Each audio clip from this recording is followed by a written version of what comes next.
Welcome to bird media. నేను మీ పవన్ కృష్ణమూర్తి.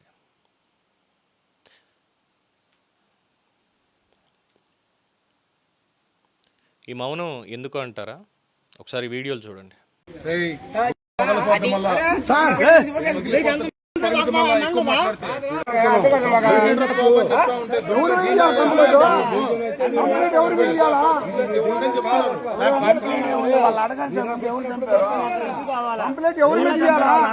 ఎవరు లేరు.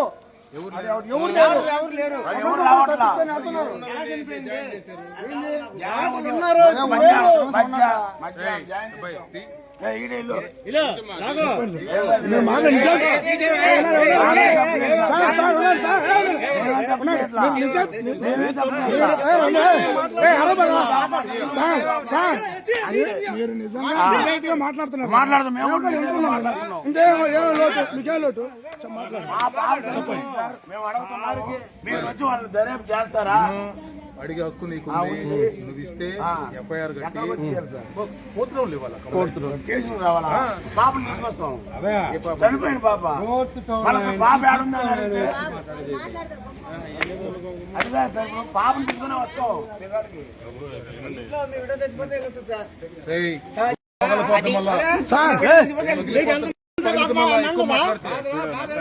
చనిపోయేదేందిరా?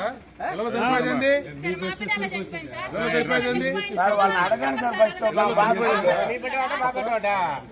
దేనికి ఇళ్ళలో చనిపోయేది?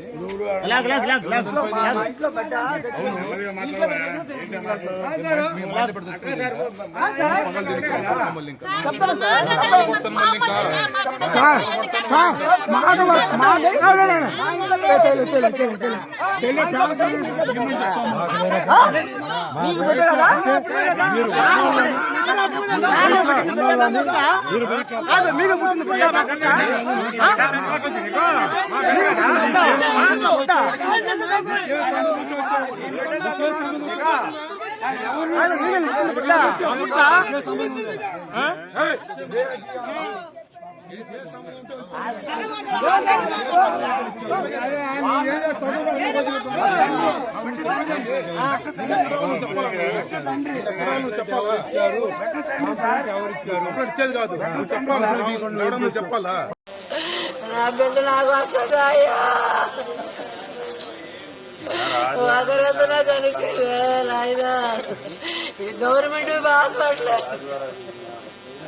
వాళ్ళ జీతాలు ఇచ్చేది మనుషులే చెప్పడానికి అయ్యా. నా వదలాలి అట్లా వస్తుంది నాయన నాకు.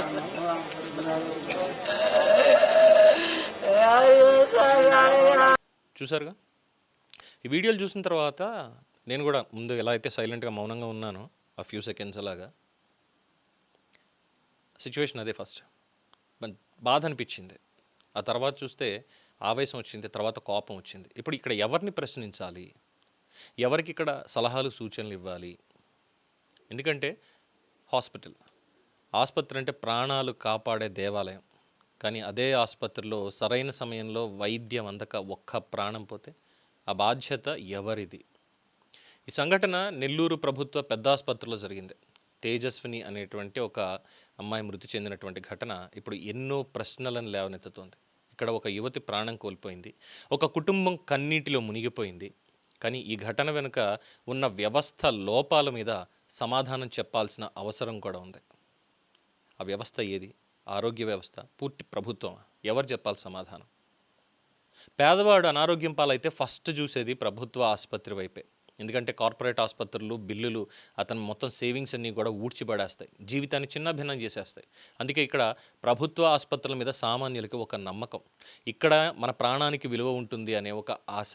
కానీ అదే ఆశలు కూలిపోతే సామాన్యుడు ఎక్కడికి వెళ్ళాలి?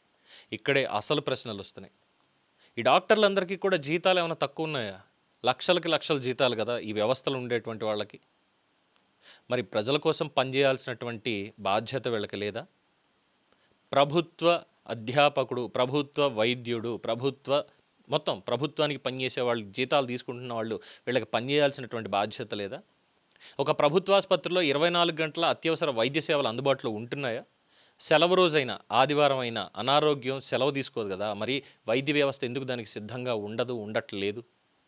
ఒక సాధారణ కుటుంబం వాళ్ళ మనిషిని కాపాడుకోవడానికి ఆసుపత్రికి వస్తే అక్కడ కనీస వైద్య సదుపాయాలు సౌకర్యాలు అందుబాటులో లేకపోతే, వైద్యులే అందుబాటులో లేకపోతే ఆ కుటుంబం బాధ్యత ఎవరిది? ఇక్కడ ఇంకొక ఆందోళన కలిగించేటువంటి విషయం మనం వీడియోలో ఆల్రెడీ చూసాం.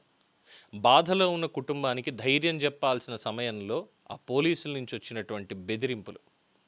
వాళ్ళు ఆరోపిస్తున్నారు పోలీసులు బెదిరిస్తున్నారు. వీడియోలో చూశారు కదా ఎలాగ మాట్లాడుతున్నారు ఏంటనేది. వీడియో ఆపండి అని అడుగుతున్నారు వాళ్ళు. ఇలాంటి పరిస్థితి వాళ్ళ ఇంట్లో ఏమైనా జరిగి ఉంటే వాళ్ళు కూడా ఇలాగే రియాక్ట్ అవుతారా? వాళ్ళకు కూడా ఇలాగే సమాధానం చెప్తారా? ఏం చెప్పాలి? ఇక్కడ పోలీసు వ్యవస్థ అనేది ప్రజలకి రక్షణ కల్పించాలి. వాళ్ళు ఉన్నది భయపెట్టడానికి కాదు. ఇక్కడ ప్రభుత్వానికి వచ్చేటువంటి ప్రశ్నలు ముందుగా ఆంధ్రప్రదేశ్ ప్రభుత్వానికి సామాన్య ప్రజానీకం నుంచి వస్తున్నటువంటి ప్రశ్నలు సార్. ఈ నెల్లూరు ఘటన మీద పూర్తి స్థాయి విచారణ జరుగుతుందా లేదా? ఇక్కడ వైద్య సేవల్లో లోపం ఉంటే బాధ్యుల మీద చర్యలు ఉంటాయా లేవా?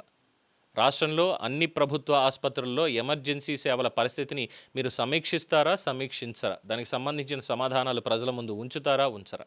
పేద ప్రజల ప్రాణాలకి సమాన రక్షణ ఉంది అని ప్రభుత్వం భరోసా ఇవ్వగలదా? ఇప్పుడు ఇదేది ఒక రాజకీయ ప్రశ్న కాదు. కూటమి ప్రభుత్వాన్ని ఇబ్బంది పెట్టాలనో ఇరుకును పెట్టాలనో నెగిటివ్గా వాళ్ళ మీద ఏదో క్యాంపెయిన్ చేయాలనో చేసేటువంటి ప్రశ్న కానే కాదు. ఇది ఒక సామాజికమైనటువంటి ప్రశ్న, సమాజం నుంచి వస్తున్నటువంటి ప్రశ్న. ఒక పేదవాడి ప్రాణం కూడా అంతే విలువైనది. ప్రభుత్వ బడులు సమర్థంగా నడిస్తే విద్యార్థులు బాగుంటారు. అలాగే ప్రభుత్వ ఆసుపత్రులు బలపడితే సామాన్యుడికి భరోసా ఉంటుంది, ఆరోగ్యం మీద భరోసా ఉంటుంది. ఇక్కడ అభివృద్ధి అంటే మనం రోజు చెప్పుకునేటువంటి రోడ్లు, భవనాలు, పెద్ద పెద్ద బిల్డింగ్లు, లేదంటే ఎయిర్పోర్ట్లు, ఇవన్నీ కూడా కాదు. ఇవి మాత్రమే కాదు. ఇక్కడ ఒక సామాన్యుడి ప్రాణం కాపాడే వ్యవస్థని సైతం నిర్మించడం కూడా అసలు సిసలు అభివృద్ధి అంటే.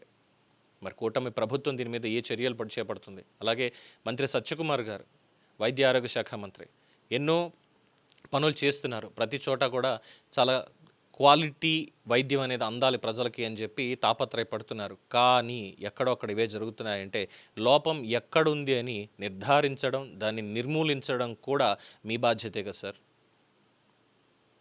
ఇవన్నీ ఒక ప్రాణం పోకుండా చేయాల్సినటువంటి పనులు. కానీ ప్రాణం పోయిన తర్వాత ఇంకొకళ్ళకి ఇటువంటిది రాకూడదు అని కాస్త విజ్ఞతతో కూడా వ్యవహరించాలి. ప్రభుత్వం చేసే మంచి చెప్తున్నాం కదా అని చెప్పని ఇలాంటివి చేయకూడదు, ఇలాంటివి అడగకూడదు అంటే ఆ హక్కు మీకు లేదు. దయచేసి దీని మీద పూర్తిస్థాయి విచారణ జరిపించండి. ఎవరైతే అక్కడ వైద్యులు లేరు, ఎందుకు ఉండడం లేదు, ఇది కేవలం నెల్లూరుకు సంబంధించిందే కాదు, పూర్తిస్థాయి ఆంధ్రప్రదేశ్లో ఉన్న ప్రభుత్వ ఆసుపత్రులన్నింటిలోనూ కూడా ఇమీడియట్ ఇన్స్పెక్షన్ జరగాలి. ప్రతిదీ అప్ టు డేట్ ప్రజలకి సమాచారం కూడా ఇచ్చి తీరాల్సిందే. లక్షలు జీతాలు తీసుకుంటున్నారు అంటే అది ప్రభుత్వం ఎక్కడి నుంచో ఏదో అమ్మో లేదంటే ఇంకో వ్యాపారం చేసో తీసుకురావట్లా. ప్రజలు రక్తమాంసాలు చిందించి కష్టపడి పనిచేసి సంపాదించుకున్నటువంటి పైసా పన్నులుగా కడితే దాని నుంచి తీసుకుంటున్నారు జీతాలు. జవాబుదారీతనం అనేది ఖచ్చితంగా ఉండి తీరాల్సిందే. రేపన్న రోజు దీనికి న్యాయం జరగకపోతే ప్రజల నుంచి వచ్చేటువంటి ఆ వ్యతిరేకతని కూడా భరించి తీరాల్సిందే.